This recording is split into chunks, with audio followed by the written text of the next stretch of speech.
I'm Rita Martins, and I started my career within consulting. So I have worked at UI and Accenture, really driving transformation and looking into new technologies and how that could really change finance. In 2017, I heard about this digital ledger, and at the time, I was engaging with finance teams, and I don't know how close you are to finance teams, but they have these really big teams based out across the globe, sometimes in India, sometimes in Poland, and their main job is really just to do reconciliation. So they collect data from all the different systems, and they either do an Excel and they try to do a dashboard that then goes across various people via emails, via phone calls. So a big part of the experience is really just driving that reconciliation process. And in 2017, when I heard about this digital ledger, I thought, well, this is amazing because it's really going to disrupt finance, and you're not going to need to have all these people just sitting there in the back office doing reconciliations. At the time, it was too early, to be honest. It was too early for the technology, and it was also too early to have conversations with our clients, and even with other people in consulting. But I still kept looking into it from a personal perspective. I then moved into HSBC, where I was for almost 5 years. I was leading fintech partnerships, but even though we call it fintech, we look into any really startup who are leveraging technology to transform finance. And last year I left HSBC, and really I went in with this book around Web3 and financial services. I'm currently, just to close as well, the loop around who am I. I'm currently also just started a new job with LSEG, London Stock Exchange. But today I want to tell you a bit more about the book. And so this is the book. And why did I write this book? I get this question quite often. And I can tell you that even in 2023, 22, when I was trying to bring some of those companies into ecosystem and speaking as well with colleagues across the ecosystem, I still found that you have small teams within banks and within financial institutions that really understand Web3, that really understand blockchain, and they're driving really interesting stuff. But outside of that, most people still don't understand these ecosystems. And to be fair to them, I mean, this is not their day-to-day job. And with so many new technologies coming into place, it's really hard to really follow it. Especially now with AI and ChatGPT just getting everyone's attention, how do you even get a bit more understanding around the blockchain space? And it's a really interesting space because it's changing all the time. And so it's also, where do we even start? And that's why I went and wrote this book um, around the ecosystem.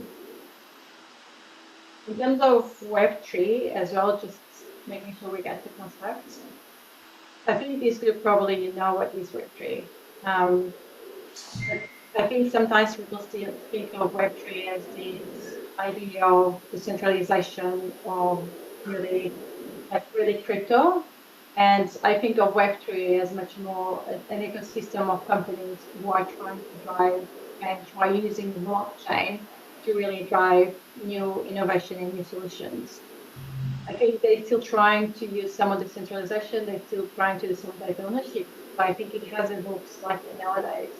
And as you know, like different companies, they will have different centralization, even from a technology perspective, but also from a governance perspective. Even DAOs, they are super interesting. I find them super interesting, but they also, it's challenging in terms of implementation, because if you want to, a DAO is a decentralized autonomous organization where everyone has a say, and that's a really interesting concept. But the reality is that if you get everyone has an opportunity to say something, that can mean that it's going to take much longer to actually arrive to a decision, and you might not even have people that are interested in being part of all the discussions. We have seen many DAOs in which that was the case. For example, DAO is a really interesting one, where they're now trying to change slightly the model around the DAO and trying to create these DAOs. And this is just to say that I think the Web3 concept, when it started, was very much decentralization, and there was the goal. And now, in many of the concepts that we talk about with blockchain, they have evolved slightly. And so for me, Web3 is really this ecosystem of companies. In terms of how does this impact finance, I like to break into three components, and you probably already heard about these three components in several ways. The first one is really the financial rails. So banks and financial institutions, they have a lot of transformation. Transformation is not something new within a bank. You will see many teams and a lot of budget being spent in transforming the organization, but they all still use the same legacy systems. And those legacy systems they are super complex, but they also have all these different intermediates that really make it very costly and slow. A while back, we had the concept of fintechs and even the neobanks. And it's interesting because when the fintechs arrived, they had this idea of we're going to disrupt banking. We're going to take the bank jobs, which is a very similar conversation to what we had when DeFi came into play. But fintechs, what they have done was that they have created a lot of innovation in your user experience. And you have a lot of new apps, really interesting apps like your Monzo, your Revolut. But the reality is that the back office, it's still central legacy systems. And so we have a big opportunity here around the blockchain. And even for traditional players like JP Morgan, BlackRock, and all the other ones we have seen, blockchain is really interesting because even from an efficiency perspective, it can reduce costs massively. And so that's one of the key changes that we have been having until now. The other one is money. And until now, money was really your cash, it was your notes, it was your deposits within the bank. But with Bitcoin, we really changed the notion of money. I think if nothing else, the crypto world should be really proud because this is actually a really complex, even like social norm to think about money. And I have challenged that. Nowadays, Bitcoin is used, for example, in El Salvador as really a legal tender, and it's used to buy and sell goods. However, Bitcoin, because it's so volatile, it's really hard to use for payments. So imagine that you have one Bitcoin, but then the value of that Bitcoin changes, and you don't know if you have enough to go and buy milk, for example. And so the ecosystem created these new stablecoins. Stablecoins nowadays are used a lot around remittances. So in the book, I talk about Tranglo, for example, which is this fintech in Philippines, in which in the Philippines and more broadly in Asia, a lot of individuals they go and they work abroad, but then they send money back to their families. And even though we had fintechs that change a bit the costs of remittances of sending money from one country to the other, it's still super expensive and it's super slow. And Tranglo is, for example, used by Filipinos to send money home within Asia, which is a very interesting use case. The other one is around just using it in terms of a stable currency, a way of saving money. I don't know if you have been to Argentina, but in Argentina, it's very interesting because of the inflation. I think there was a time where the inflation would change the prices of things in the supermarket twice a day. And so they don't really want to hold their own currency. And until now, they were trying to hold dollar. But dollar, it's very complex because it's not allowed from the government and so on. And so they have these illegal things called cueva. And if you've never been to a cueva, it's very much like a room like this, but then in the background, imagine that it's full of notes. Like imagine it's a big office where in the background is full of notes. They have people on the street saying you want to exchange, and then if you want to exchange, you have to go into this back alley and get into someone else's house. You don't know if you're actually gonna get mugged or if you're actually gonna change currency. It's actually like quite impressive. And so what they're doing nowadays is they're using stable coins instead as a way of saving money.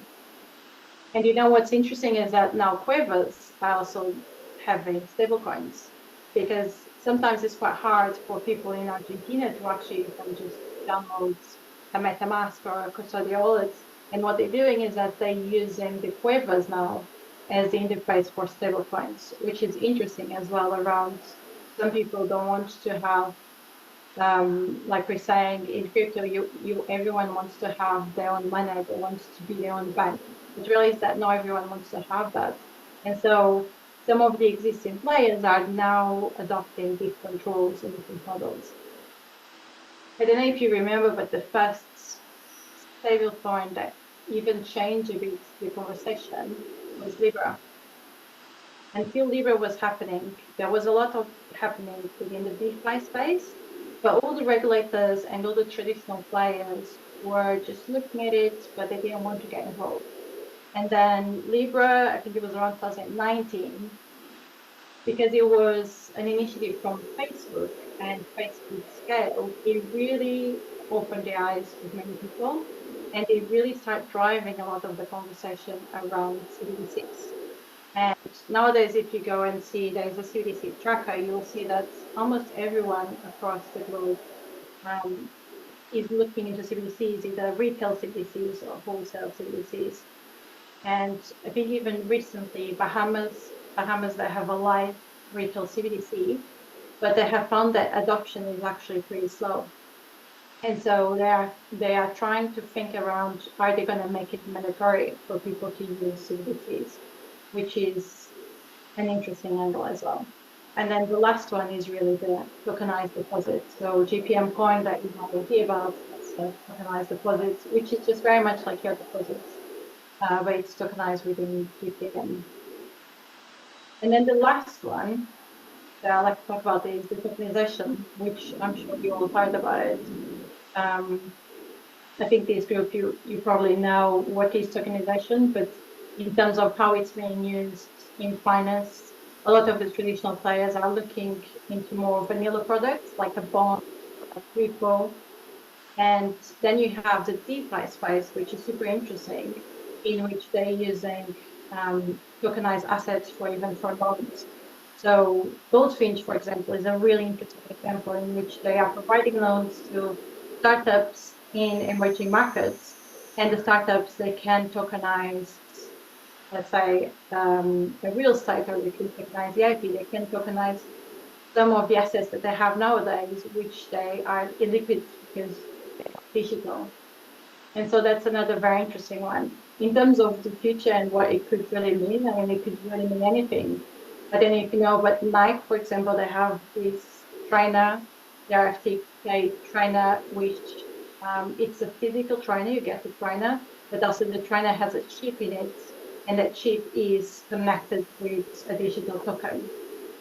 Now, imagine that you could use the physical trainer for a loan, for example, or as you can see in the top of the trainer, those are skins for Fortnite, and a lot of teenagers nowadays, they buy and sell similar things in games. Imagine if they can actually use that for their credit scoring in real life. So if you're a teenager and you play so much time playing the game and you have all the skins, you can use that to, for example, buy your first car, use it as close to your first car. So it's a very impressive one, and that's why you hear about so much. I think the key thing about tokenization is the opportunities that it's going to unlock. Right now, you just still have like small pockets of tokenization or tokenized assets, and what's missing really is just the interoperability. So having all these different solutions being connected, so you have liquidity, so you have a thriving market where you have people who want to buy and sell really quickly. But once you have that, then I think we're going to see a lot of change around what you can use.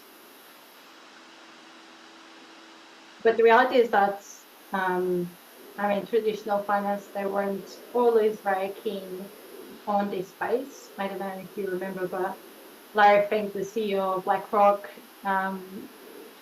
more than, I think it was 5 years ago, was everywhere in the news saying that he didn't believe in Bitcoin. Bitcoin was a scam. Everything is bad. And on Tuesday this week, he was on CNBC saying that he changed his mind.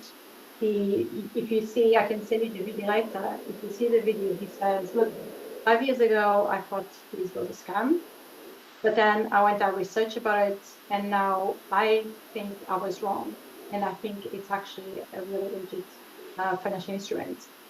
So it's super interesting that he has changed his tune. It does show as well how the market is changing, and we are now at a tipping point from a finance perspective around how this is going to be used.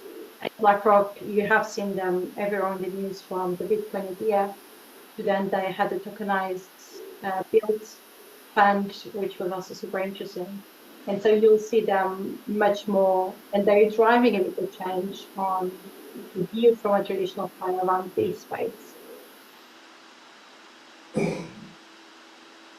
In terms of the different players, it's very interesting because I try and put them into three buckets. Sometimes people could say it's traditional finance and DeFi. But for me, especially when I put my, I guess, LSEG or HSBC hat on, it's very different if I'm engaging with a CFI or a DeFi player. And you will see that the CFI player for me are companies who are still using the blockchain, who are still very innovative, but they are much more within the regulated side. And you will see much more bigger partnerships between the traditional players and the CFI players, as opposed to the DeFi ones. You had Societe Generale actually in 2018 with something with MakerDAO, but it was really a one-off. And that's because MakerDAO is on a public blockchain, it's unregulated and so on. And I think we're going to see a much more convergence of these different worlds and they're coming together. But it also just shows that you have different solutions. Different people are going to want different risks and they're going to want different solutions. And I think this is really good for the ecosystem because it does mean that we're going to have a different set of players that can create something very innovative and very new. In terms of what the future could look like, sometimes when I speak with people around this space and even around like just using adoption of new technology, people think it's super out there and it's something very big. If I told you a few years back around imagining a world where you had this robotic companion who would go around your house and he would tidy the house for you, and he would even just shop for you while you're just sitting within the sofa, you would probably think of something like this. We as humans, we always think of something which is much bigger than what reality is. A cleaner robot, it's something which is small, circular, it's a black one, it's really tiny, it's really small. And I think with blockchain, it's going to be very similar. Blockchain is going to go into the background and you're not even going to know if you can or not. And one good example is the one from Brazil. So in Brazil, the central bank is looking into the option of having a retail CBDC, and they did a few use cases a few years back. And this one is super interesting. So they have created this smart local website, and the client can go onto that website and they can buy whatever they want. Let's say they want to buy a laptop. And so they buy the laptop, they pay with a CBDC, and then they select the locker in which they want it to be delivered to. So as you can see on the right-hand side, the locker.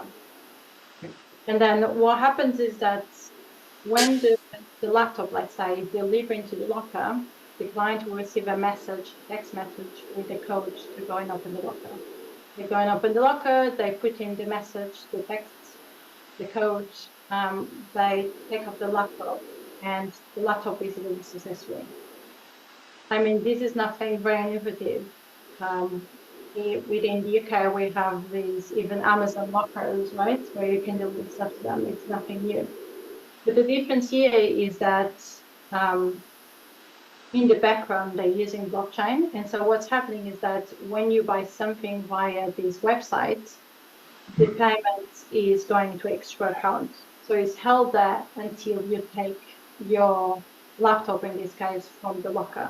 And as soon as you take the laptop from the locker, the payment is sent to the seller. But if for some reason the laptop was not delivered or you didn't collect the laptop, then the payment comes back to the clients. Now, this is really interesting from a fraud perspective, and for small items, it might not be as interesting, but as we start talking about big items, it becomes much more interesting. In Brazil, they had this problem with second-hand cars where you will go into a second-hand shop and you'll buy a car, you make the payment, you leave the shop thinking, well, this is amazing, I've just got a new car. And then a second person will come into the same shop and they will sell them the same car. So the same car will be sold twice. Why? Because between the time that you make the payments and that actually the license or the ownership of the car is sent to you, they can sell the same car again. And these are some of the things that from simple solutions like this one in Brazil, you can really reduce some of the frauds. And I know it's surprising I think for us from UK, around like some of the use cases and how is it possible for someone to sell the car twice. And this is, I think, the amazing about this technology is that it will really be applicable different use cases depending on where you are, what is the economical situation of the country, what is the financial system of the country. But it's going to be much more simpler than you might even think. And that's it, I think. So yeah, let me know if you have any questions. The book is available to buy on Amazon or on local stores. And I write a lot on Substack. If you want to subscribe, it's free. If you want to keep update on some of the examples and use cases, I go a bit more deeper in the Substack. So yeah, I don't know if there are any questions.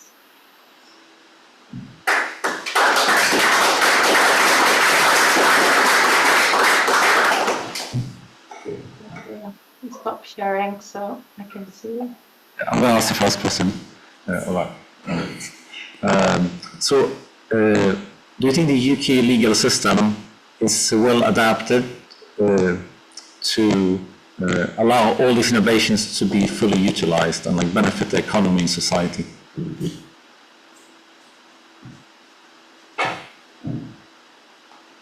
So what was the question? So is the UK regulation?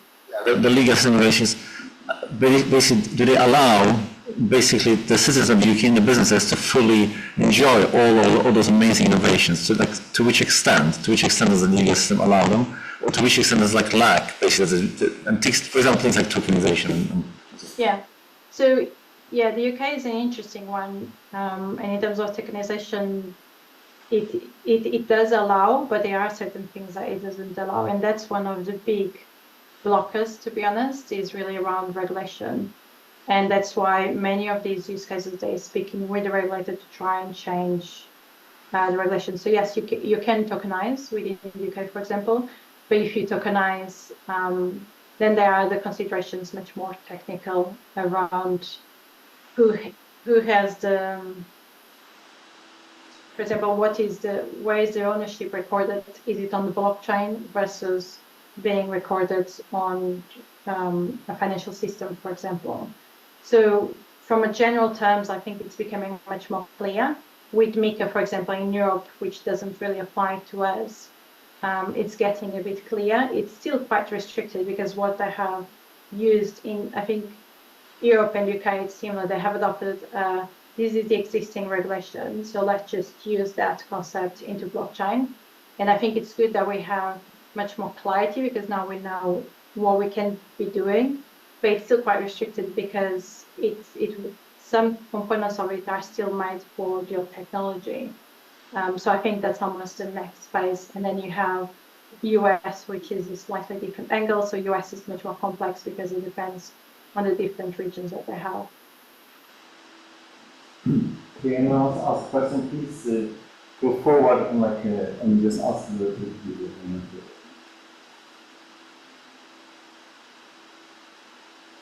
Mark? Can I maybe try and get a sense on? In that case, I'm going to ask a second question. This is more.